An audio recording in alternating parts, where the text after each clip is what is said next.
What I want to talk about on today's call is the state of marketing, the power of focus, Facebook advertising, the best 3 sales questions, video marketing, the importance of faces.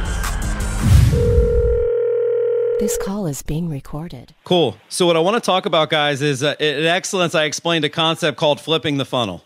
And it's what we do at Curaytor. It's about qualifying your leads before you call your leads. It's about attracting people to your business, not chasing people that haven't necessarily shown interest. And it was a very complex topic. We had a workbook and there were diagrams, and I actually wasn't sure if it was resonating because I usually use a lot of humor, and this was so technical. But when I got off stage and I walked to our party afterwards and throughout the rest of the event, the only thing anybody wanted to talk about was flip the funnel. Chris, that flipped the funnel. It all clicked for me. It all clicked for me. But the challenge, because you guys are in sales, so there's a difference between executing a new funnel that has some complex parts and explaining it. That's the beauty of sales. We just have to explain it. We don't have to actually execute it. And if you were to explain it to a lead, the way I explained it to our clients, they would not sign. They would be so confused that they would have analysis paralysis and have to get back to you because it is complex if you're not a customer. So the concept is pretty simple. How would you explain flipping the funnel and the way that we do advanced marketing for our customers? How would you explain that to somebody that's not a client yet? At the highest level I can explain it, guys, it's that we believe in attracting people to our business, not chasing people. It's attract, don't chase. And to do that, you're warming up your leads through marketing activities. You're letting marketing do the heavy lifting, where normally somebody would have to call 100 people to figure out the 2 good leads. You can let marketing do that for you. And think about this when you talk to your leads. Like, we didn't call you because you registered to unlock a blog post. We're patient. We know that we have systems. We know we're going to send you more marketing. We know we have a unique value proposition as a company. So what we're trying to do is we're trying to let the marketing send people down the funnel, not the phone. And that way, when you do call people, they want to hear from you. If you call the right people at the right time, what to say is easy. It's just that most people are calling top of the funnel leads and using a bottom of the funnel script. So that's what we're doing. Like the example I used at the conference is, think about the funnel as a path. It's a customer journey. It's a slide that people go down where they actually see the same thing throughout the slide. So we use the example of branding. At the top of the funnel, at the magic million, the big wide audience, we did a really great quote about branding by Jeff Bezos.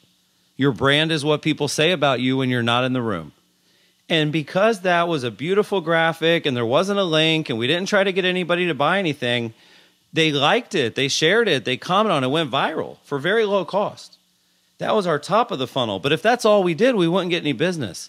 So we then took the audience that liked that post, that engaged with that, and we showed them a case study about branding from a customer. And we didn't actually make them register to read that either.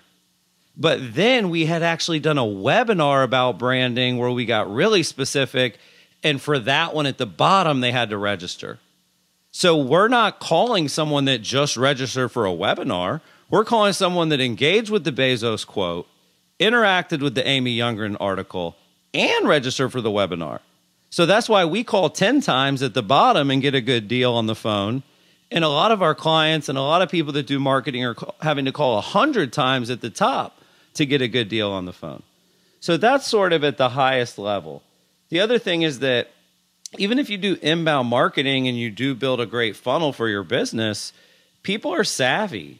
Like when you use cold call tactics on top of the funnel leads, even if they're inbound leads, it still feels like a cold call. It feels like a telemarketer. So I have a few questions here that I wanted to answer for you guys because I know that it was a complex session, but it has really opened people's eyes to what's possible. So Jeremy had a great question. He said, what is the most effective way to communicate the flip the funnel strategy in a demo so they understand it even if they're not a client.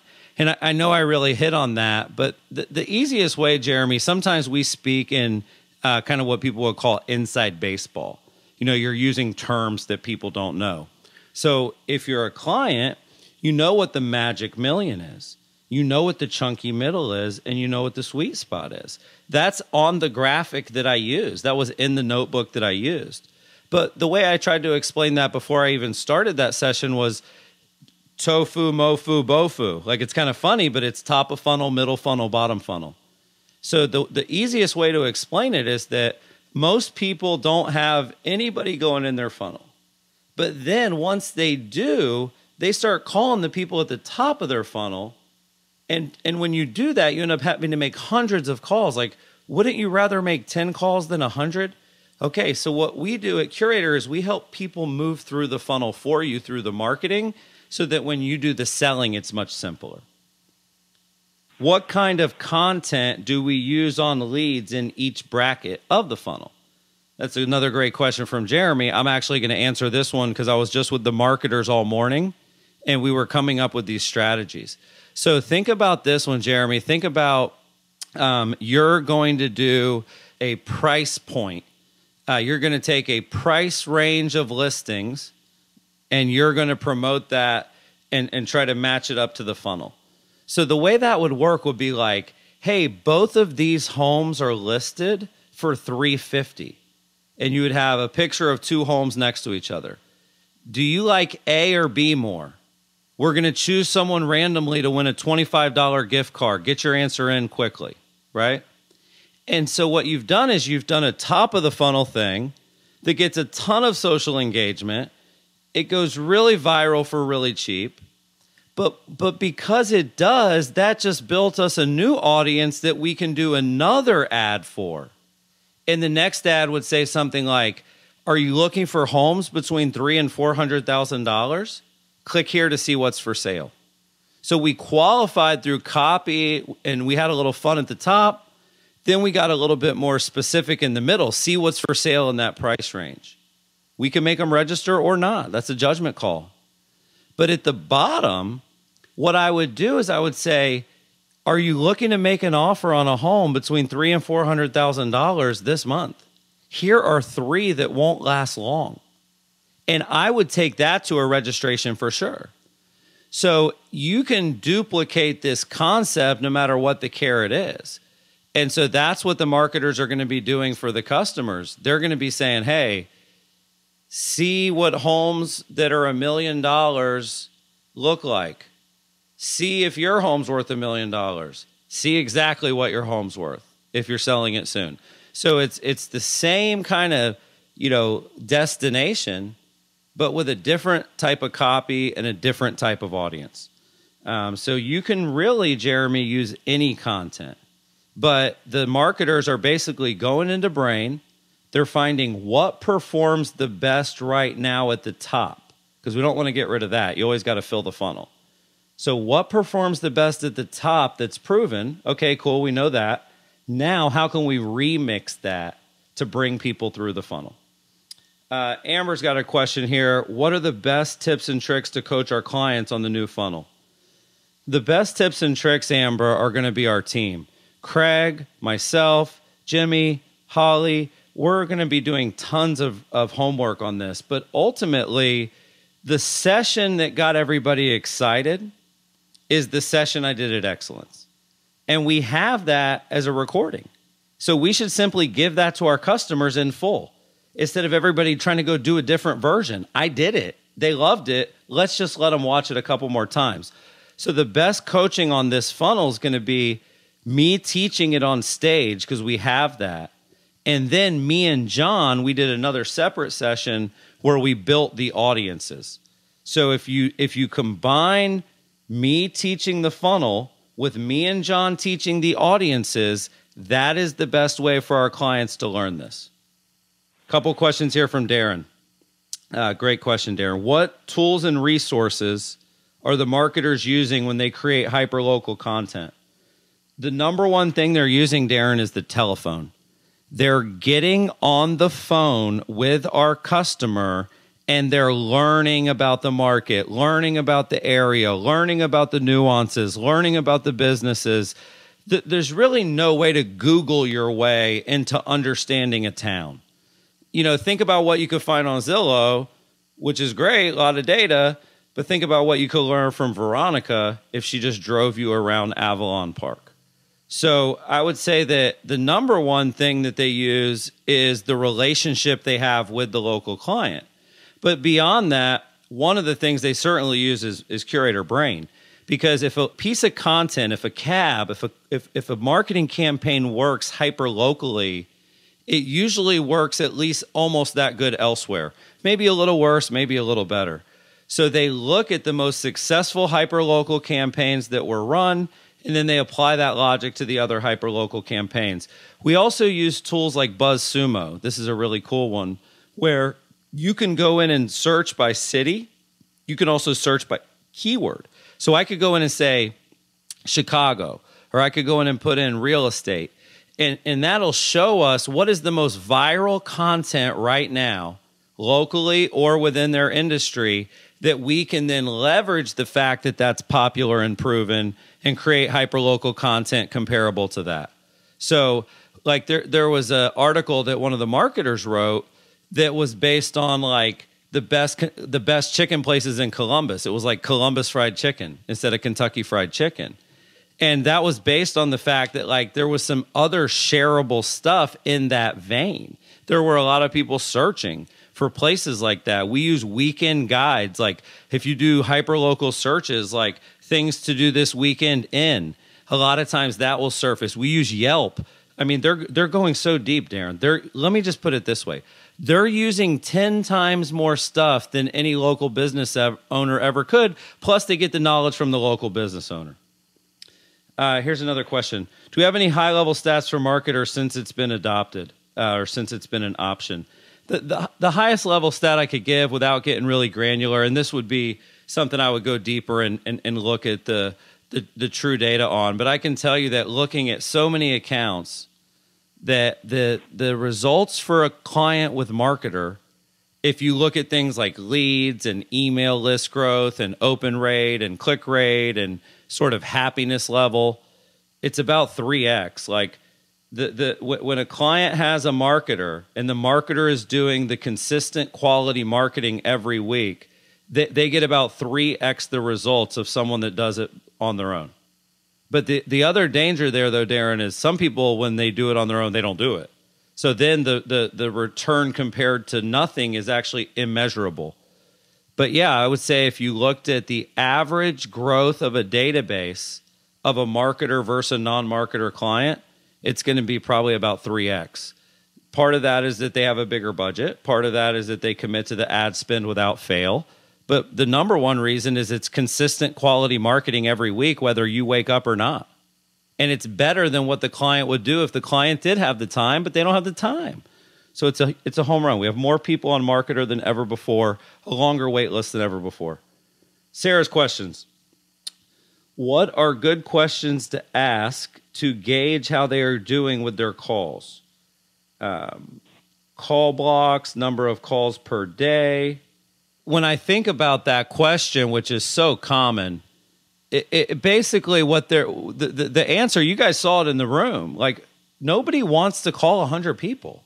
Nobody wants to get hung up on 90 times to find the two that are good. Even if you find the two, it's like demoralizing. So the gauge is that because it's hard, people quit. And then when they quit, they feel bad and then they blame themselves. But ultimately, they're taking inaction, which is the worst action. So I would say that we know that it's a position of weakness that people don't call their leads fast enough, they don't call them enough times, and they don't know what to say. And I think what we can do is instead of saying, we'll fix that, I think the new pitch is like, we understand that. And so we've actually built our system and our coaching and our training and our mastermind and our conference around flipping the funnel. We actually think that you're going to love calling the leads that have 800 marketing points that are on your testimonials page right now. We think you're going to love calling the leads that have opened the last 5 emails in a row and opened the one that said, "Are you selling your home soon?" So when you do great marketing and you build these funnels the right way and you send the right messages, you are the Neil. You can close leads at the same rate that we do at Curaytor.